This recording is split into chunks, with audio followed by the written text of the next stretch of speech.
AP online for you news కి స్వాగతం. నా పేరు Himabindu. Guntur market yard chairman Chandragiri Yesuratnam తన మానవత్వాన్ని చాటుకున్నారు. కరోనా కష్టకాలంలో తినడానికి తిండి లేక భిక్షాటన చేసుకుంటూ జీవనం సాగిస్తున్న యాచకులకు డబ్బులు పంచిన Guntur market yard chairman Chandragiri Yesuratnam మానవత్వాన్ని చాటుకున్నారు.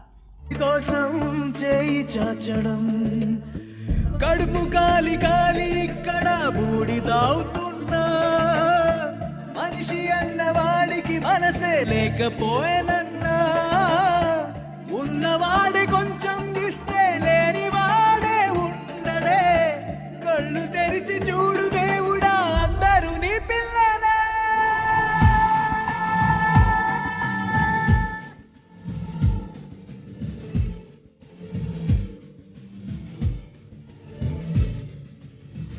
ఒక్క పూట